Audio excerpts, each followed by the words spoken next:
last speaker of Yeah. this session. And the title of the paper is Location of Simple Graphemes in Medieval Manuscript Based on a Masked Air CNN. And the author are Simone Marinai, Gabriella Pomaro, Claudio Raffaelli, and Francesco Scandiffio. Okay, please start. Okay, good morning.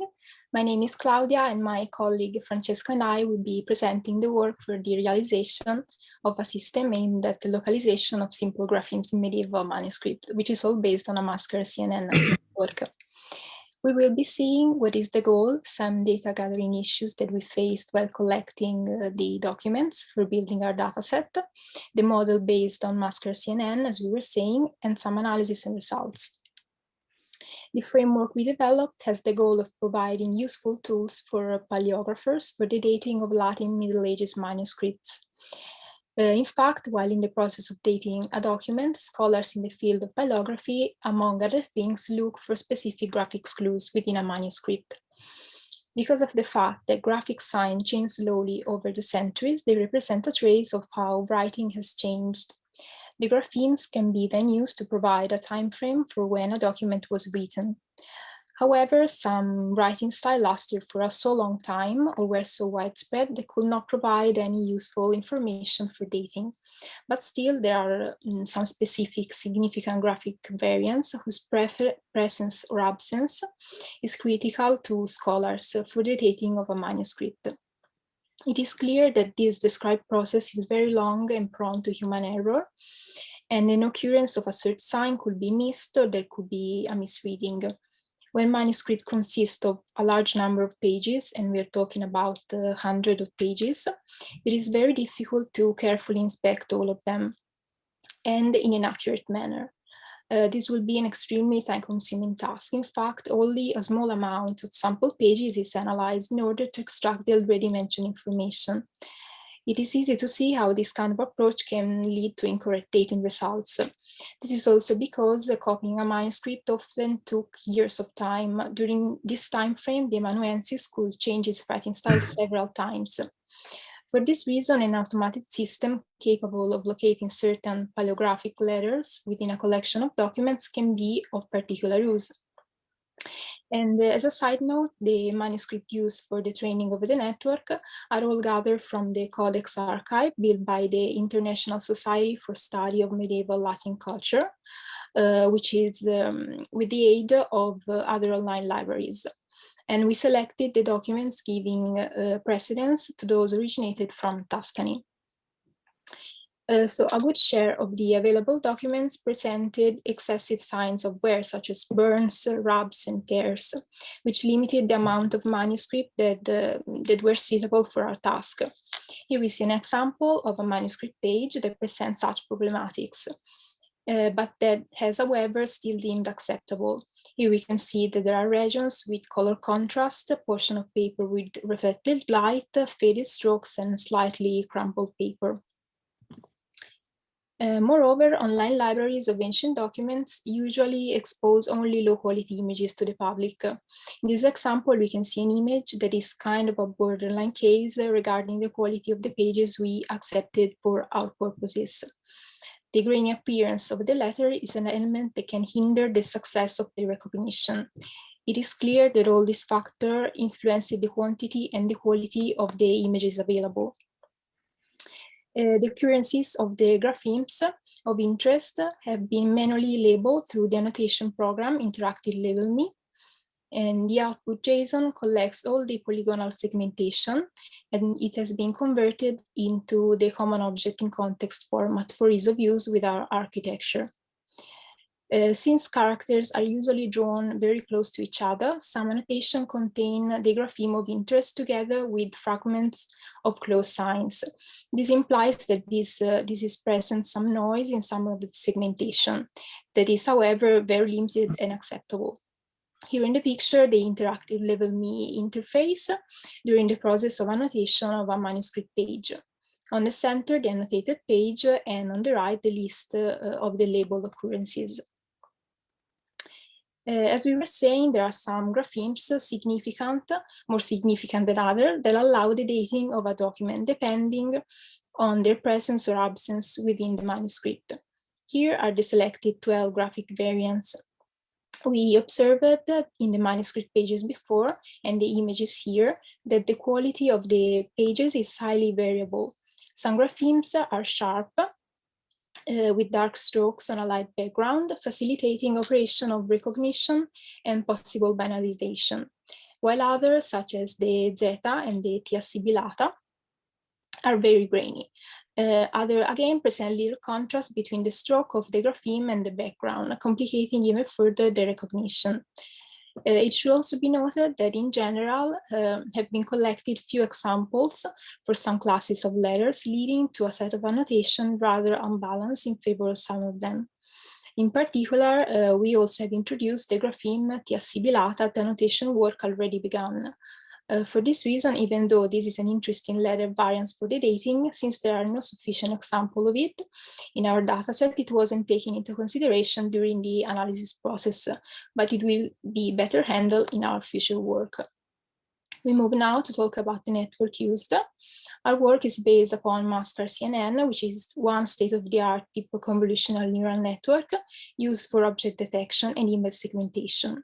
MaskR-CNN extends faster RCNN and is composed by a standard convolutional neural network for image classification and by an additional fully convolutional network for semantic segmentation at a pixel level and on proposed regions.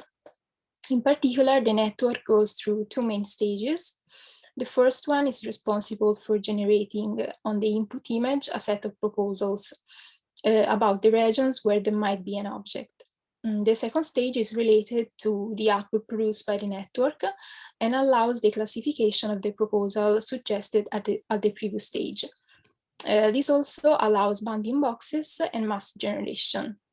The output of the network is a bounding box enclosing the recognized object and a pixel mask that is placed on it. In particular, we adopted Detectron 2, which is an implementation of MaskR-CNN, and it has been made by the Facebook AI research group as our architecture. The model we present was obtained by applying the fine-tuning paradigm, which consists of initializing the weights with a pre-trained model and tuning the hyperparameters in order to find the combination that gives the best results. The Detectron developers provide some checkpoints with which to initialize an instance of the network and then train it on a custom dataset. In particular, we chose a ResNet with 50 layers based on FPN backbone and trained for 37 epochs on the COCO dataset. This model has been chosen because, among those supported by MaskR-CNN, it offers the best speed-accuracy trade-off, as pointed out also by the developers. COCO means common object in context, and it's a dataset for the recognition of animals, vehicles, and objects from the everyday life. Even if these objects have nothing to do with latent graphemes, this kind of approach is useful when dealing with data scarce problems like the one under discussion. After deciding on the model, we proceeded with tuning the learning parameters. In particular, we focused on learning rate and max number of iterations. In order to identify the optimal learning rate, we have carried out 69 independent trainings composed of 500 iterations each, increasing the learning rate at each new training. When we then compare the learning loss, selecting the learning rate with the highest variation towards the minimum value. We also evaluated different scheduling policies by comparing precision, recall, and FA1 measure on the validation set, following a trial and error approach. The best results have been achieved by training the network with a fixed learning rate at 0.0035. Once the learning rate was established, we started a long training session during which we ran an inference task on the validation set every 50 iterations. With this experiment, we have found a number of iterations that achieves an adequate balance between precision and recall while avoiding overfitting. In the figure, we see a comparison between the predictions made by the network as the number of iterations increases. On the right side, we see that confidence and precision are greater, but recall is solved. This means that the model is overfitting. Indeed, graphemes of the same class are written in different ways over the dataset, even between pages of the same manuscript. We can therefore find letters with different lengths and sizes depending on the hand of the writer. For example, at the very beginning of the research, we have found that learning on pages from a single manuscript led to poor results on documents from other books because of this difference in style. The experiment related to parent selection were repeated in 4 different scenarios, resulting in the model summarizing the table. We distinguish between networks trained on the latest version of the dataset, H-code, and those trained with the small dataset using the very first phase of the research, identified by L-code. We also wondered whether the amount of data of the new dataset was enough to abandon the pre-trained approach, code 1. Thus, we tested model trained from scratch with a random weight initialization, code 0. The dataset currently consists of 49 pages of documents, 11 of which are saved. These 11 pages are the only one that can be used as ground truth for experiments, and we therefore divided into 5 for validation and 6 for testing. The remaining ones were all used for training. Regarding the first version of the dataset, this is composed of only 25% of the actual annotations. In Latin, as well as in other languages, some graphemes appear more frequently than others. The different probabilities of occurrence strongly influence the availability of data, skewing the sample distribution in favor of the most frequent classes. The table shows the number of labeled graphemes grouped by class. We note that S dritta and the tonda variants are the most common, constituting 70% of the available instances. This imbalance leads the network to learn more features related to the most frequent signs while ignoring the least common. It is therefore reasonable to expect that the results of the classes at the bottom of the table will perform worse. The analysis was carried out by comparing the precision, recall, and F1 measure of the 4 models. The work carried out about training has been a continuous balancing process between precision and recall.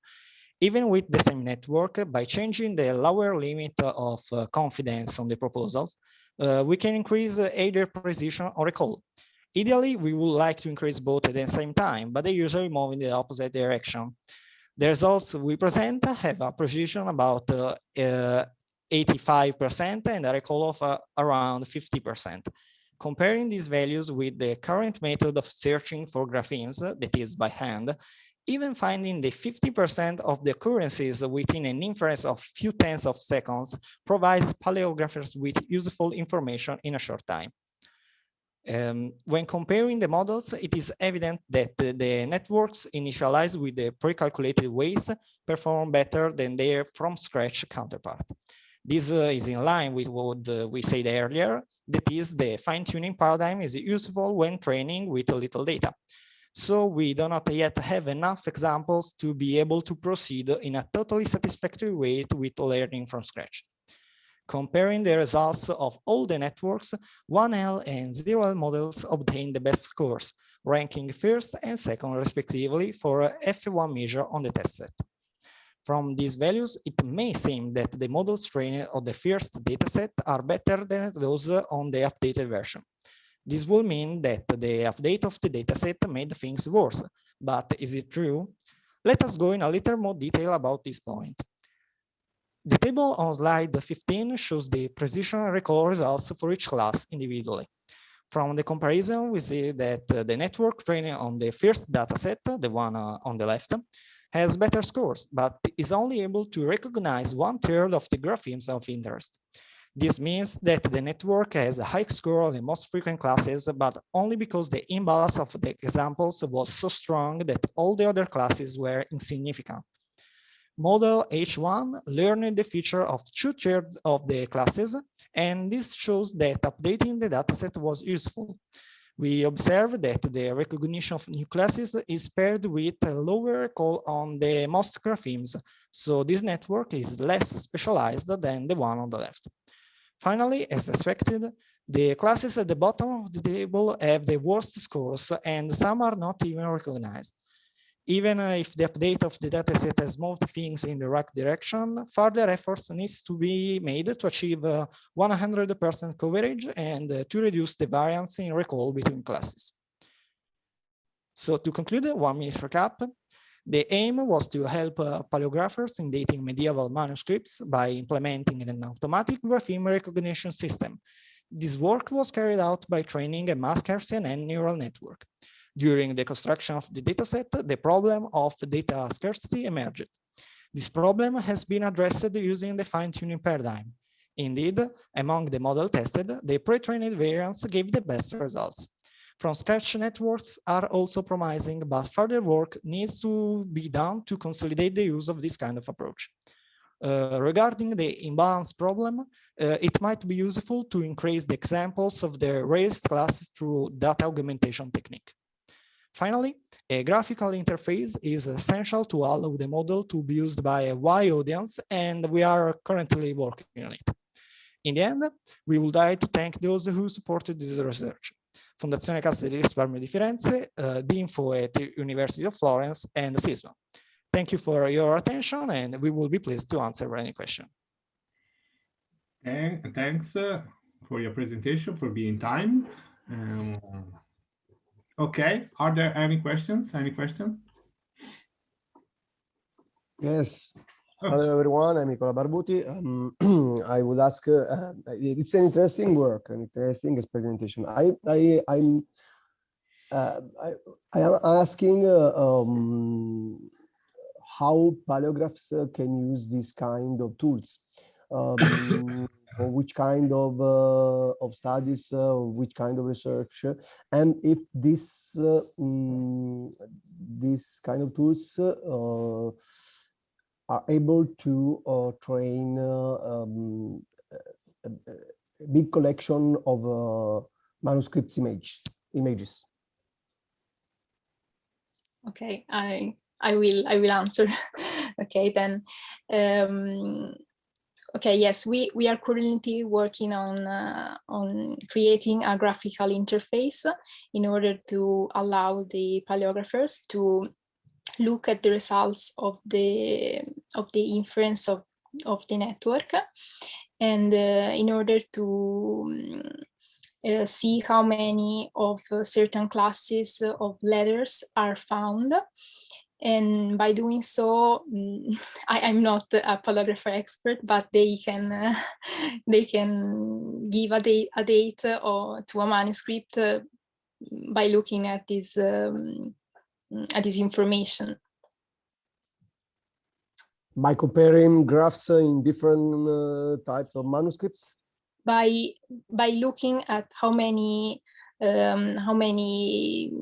letters of a same class there are within a manuscript, they can understand the date of a manuscript. Maybe Gabriella can give more answer. Yes, she's our. She's connected. Gabriella, vuoi parlare? She told me that she has technical issues. I see. She's talking, but we not hear her. So maybe you can continue.